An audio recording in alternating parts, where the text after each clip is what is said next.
Assalamualaikum warahmatullahi wabarakatuh.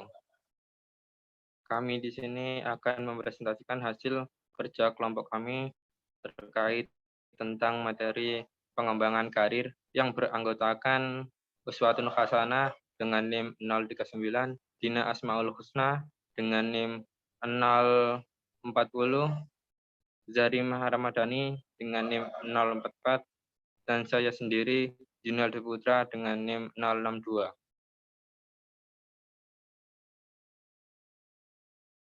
Apa itu pengembangan karir?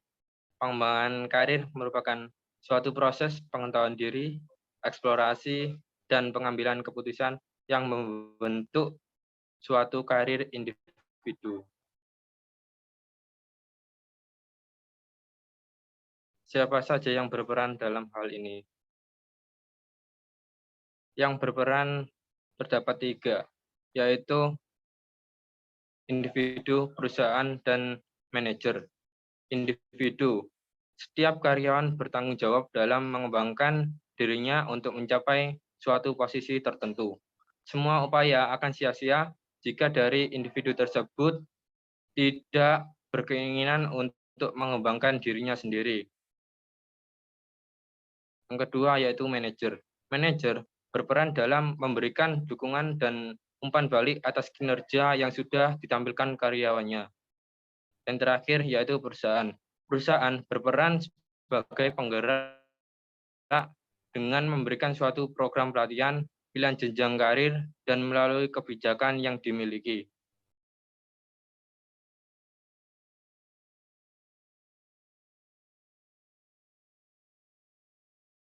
Baik, di sini saya akan menjelaskan dampak positif dari pengembangan karir. Secara garis besar, pengembangan karir karyawan memberikan dampak yang positif secara tidak langsung bagi sebuah perusahaan. Yang pertama yaitu membantu dalam keputusan karir. Hal ini memberikan bantuan yang berguna bagi karyawan dan manajer dalam pengambilan keputusan karir. Yang kedua yaitu penggunaan keterampilan karyawan yang lebih baik. Jadi karena manajer mengetahui keterampilan dan kompetensi karyawan, mereka akan menempatkan karyawan pada pekerjaan yang di mana karyawan akan menghasilkan output yang maksimal dalam sebuah perusahaan. Yang ketiga yaitu karyawan lebih memahami diri. Dengan berbagai macam program pengembangan karir yang ada, karyawan akan menjadi lebih kenal dengan dirinya sendiri, sehingga mereka akan menemukan passion-nya. Yang keempat yaitu partisipasi karyawan akan meningkat. Dengan mengikuti pengembangan karir, maka partisipasi karyawan akan meningkat karena karyawan ditempatkan di tempat yang sesuai dengan kemampuannya. Yang kelima yaitu jaminan. Perusahaan memberikan suatu program pengembangan karir merupakan bentuk jaminan kesejahteraan atau benefit yang amat penting bagi karyawan. Terjaminnya kesejahteraan hidup ini akan membuat karyawan lebih loyal dalam bekerja. Pelatihan, pendidikan, bahkan beasiswa yang diterima karyawan menjadi modal untuk mereka berprestasi lebih baik lagi. Dan yang keenam yaitu meningkatkan rasa percaya diri. Dengan meningkatnya rasa percaya diri akan membuat karyawan mampu bersaing dalam perkembangan global. Hal ini dapat meningkatkan motivasi diri dalam sebuah pekerjaan. Next.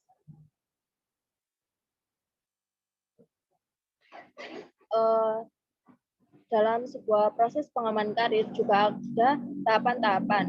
Yang pertama yaitu fase pencernaan, di mana fase ini merupakan upaya penyelarasan atau penyesuaian rancangan karir karyawan dengan karir sebuah perusahaan. Tujuannya yaitu untuk mengidentifikasi kelebihan dan kekurangan pekerja dalam melaksanakan tugas. Yang kedua yaitu fase pengarahan.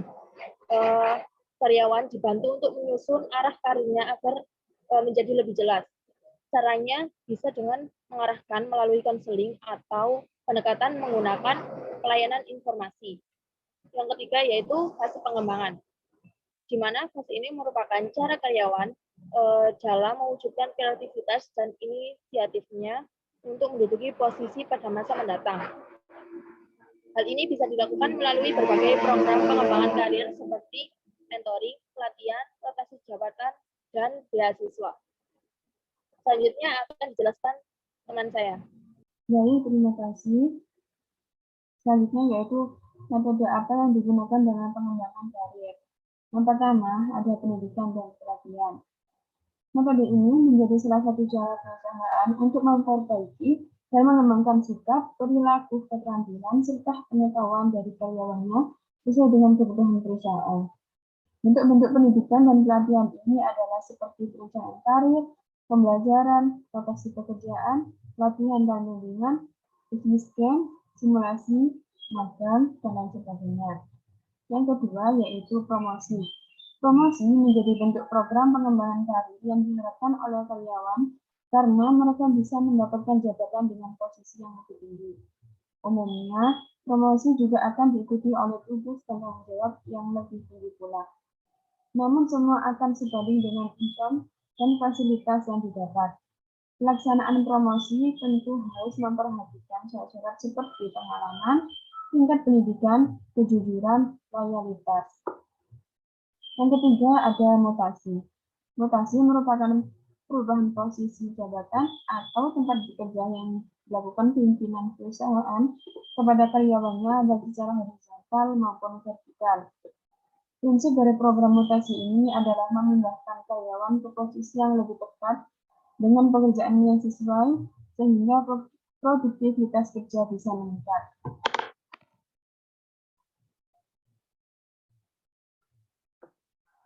Selanjutnya ialah review jurnal dari kelompok kami yang berjudul Hubungan Pengembangan Karir dengan Kepuasan Kerja Pegawai pada Bagian Tanaman dan Obat Direktorat Jenderal Hortikultura Kementerian Pertanian Republik Indonesia dengan jenis jurnal online mahasiswa bidang manajemen.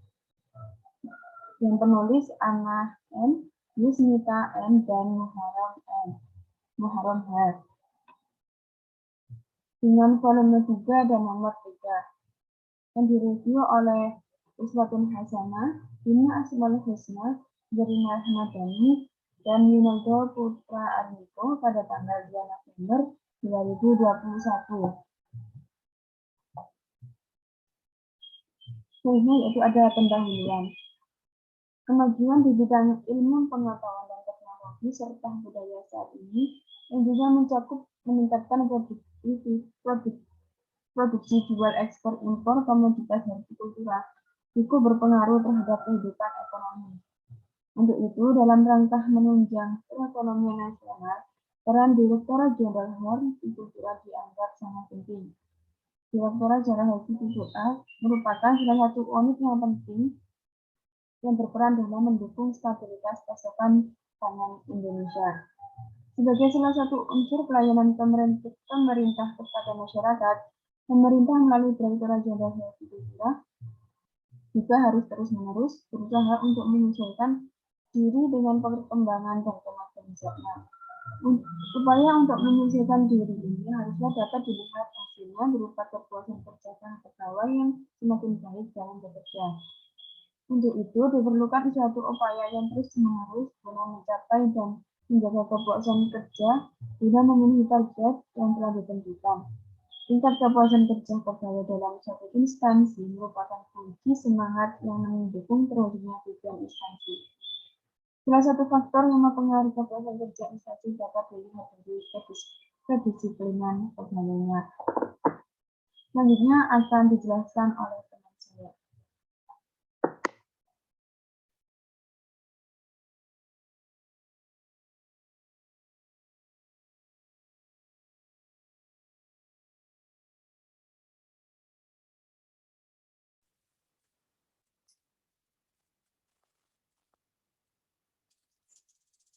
Baik, terima kasih. Selanjutnya saya akan membacakan terkait metode penelitian yang merupakan pada penelitian ini merupakan penelitian korelasional yang terdiri atas satu variabel bebas yaitu pengembangan karir serta satu variabel terkait yaitu kepuasan kerja pegawai. Penelitian ini dilaksanakan di Direktorat Jenderal Hortikultura Kementerian Pertanian Republik Indonesia. Penelitian ini adalah penelitian non-eksperimental, yaitu menggunakan survei lapangan. Sampel pada penelitian ini diambil menggunakan teknik simple random sampling, yaitu teknik pengambilan sampel secara acak terhadap sejumlah populasi. Statistik inferensial ini digunakan untuk menguji hipotesis dengan menggunakan teknik analisis korelasi.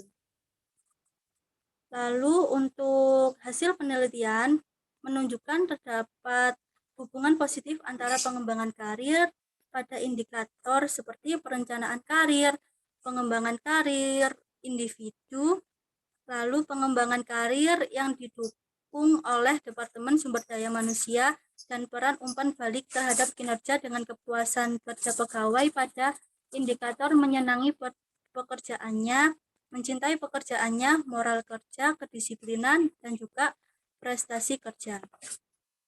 Hal ini ditunjukkan oleh koefisien korelasi atau R sebesar 0,316 pada signifikan taraf alfa sama dengan 0,05. Kontribusi pengembangan karir terhadap kepuasan kerja pegawai itu sebesar 9,98%. Lalu untuk pengujian hipotesis diperoleh T hitung sebesar lebih besar dari T tabel, yaitu 2,53655 lebih besar dari 1,67155 yang berarti HO itu ditolak dan HA diterima. Dengan demikian terdapat hubungan yang positif antara pengembangan karir dengan kepuasan kerja pegawai. Hal ini sejalan dengan penelitian yang dilakukan oleh Nisa Evita Putri tahun 2010 dengan judul Pengaruh Pengembangan Karir Terhadap Kepuasan Kerja pada Pegawai Tetap Direktorat Human Resource di kantor pusat Pertamina, yang menyatakan bahwa terdapat pengaruh positif variabel komitmen organisasional terhadap kinerja karyawan.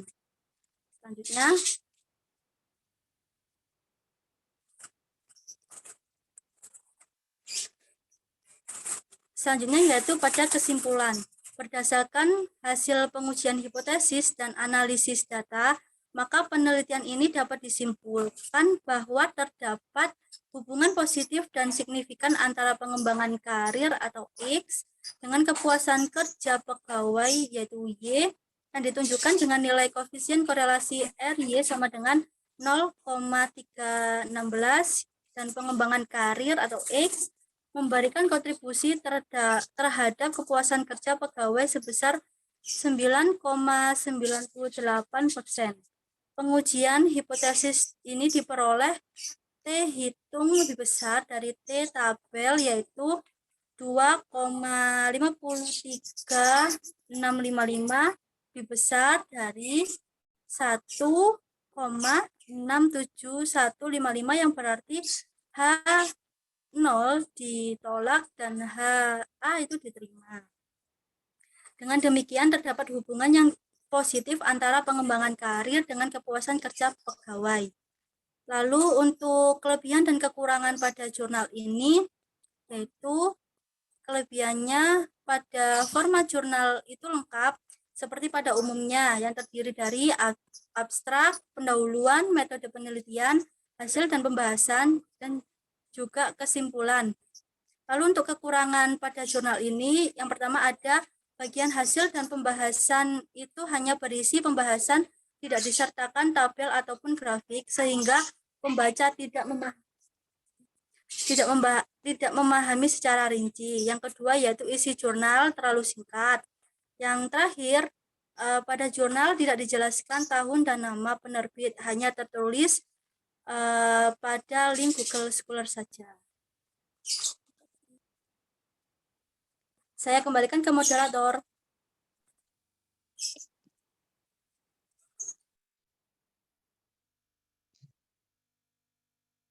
Sekian presentasi yang dapat kami sampaikan.